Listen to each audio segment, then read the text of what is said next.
Hey there, Taurus. Come on in for your energy forecast. Hey there, my name is Intuitively, and I am doing the energy forecast for the zodiacs, getting them out a little bit late this week. So my sincere apologies for that. Just life gets in the way, and I got to do what I got to do when I got to do it, right? I'm sure you understand. So I am committed to bringing these to you on a regular basis and getting them out on Sundays as planned, but sometimes I can't always keep to my plans. All right, so let's just get at her, shall we, Taurus? So this week I'm working with the Nature's Whispers Oracle. This first deck is going to give you your overarching thread of energy for the week ahead. And then I'm going to move on to the Murder of Crows Tarot in order to break that week down just a little bit for you. So whether you got Sun, Moon, and Rising in Taurus, this is for you, all right? And I do encourage you to watch your Sun, Moon, and Rising and see what the full picture is for your week ahead. All right, let's just get right at it, shall we, Taurus? Again, working with Nature's Whispers, looking at the overarching energy for your week ahead, and this card is calling out to me. Yeah, look at that, Taurus. I love this. Your overarching theme for the week ahead is laughter. This is telling me that right off the bat, you want to know that going into your week, you're not going to let things get too heavy, right? You're not going to get too caught up in dramas around you. You're going to remember to laugh and make light of, right? Do not get caught up, especially in heavy energies, lots of drama. I want you to extricate yourself. Look for the humor in any given situation, as appropriate, of course, right? And just allow yourself to lead other people out of that heavy energy by being that bright spark this week, okay? That's a tall order for you, Taurus, right? Being the bright spark. All right, let's just get at her and see how we're going to break this week down just a little bit further for you. Once again, using the Murder of Crows Tarot. And we'll start with the beginning of the week, and we have the Eight of Swords. Now, the Eight of Swords is all about sort of self-imposed restrictions, right?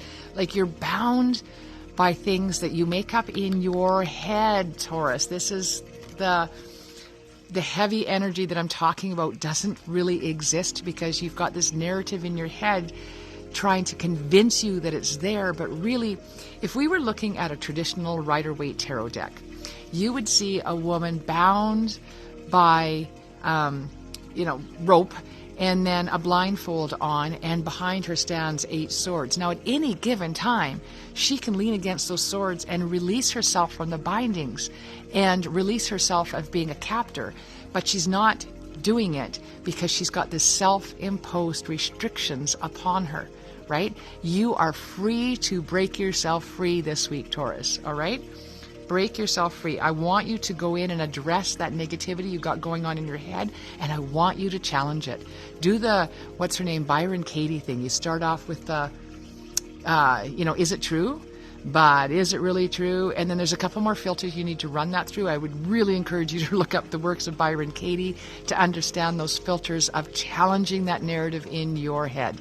All right, Taurus, where are we going toward the middle of the week? Toward the middle of the week, we have the 9 of Cups. This is wishes coming true. This is things opening up and coming in for you. Look at when you unbind yourself, when you remember to laugh, when you remember to bring in that goodness and that light.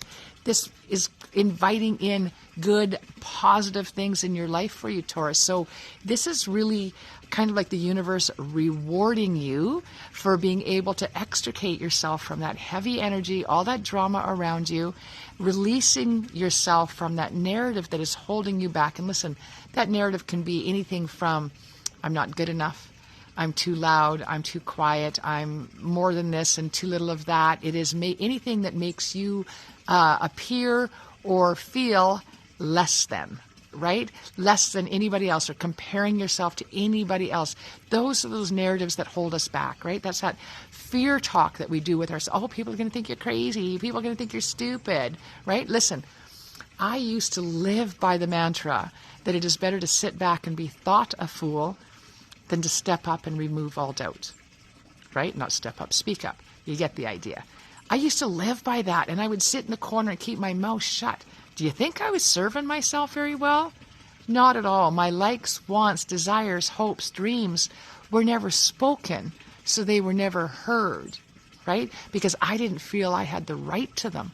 But this is saying, unbind yourself and watch your wishes come true. I feel like the universe is going to reward you for this right off the bat, almost as a way of saying, see, we encourage you to keep going. We encouraging you to step up and speak up. All right? Where's this week wrapping up for you?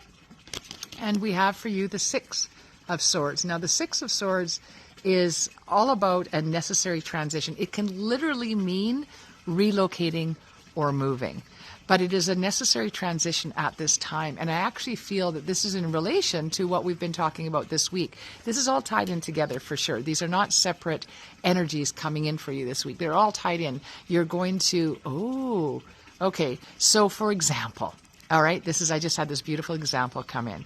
So for example, if you're in a relationship that you already know you don't want to be in, and you've got some narrative in your head tying to that relationship, even though the relationship itself is less than, it's not nourishing you, it's not supporting you, it is not lifting you, it is a lot of drudgery and negative energy.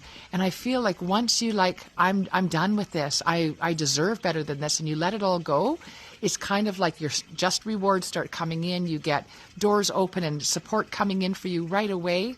And then at the end of it, there's some sort of transition involved. So whether you move your home, you move where you're living yourself, whether you change your job, something coming through is a transition for you. And it's all tied into you unbinding yourself, all right? And understanding and acknowledging that at the beginning of the week. All right, Taurus, big stuff for you this week. Of course there is. I'm doing these readings on July 3rd, the day of this beautiful super full moon.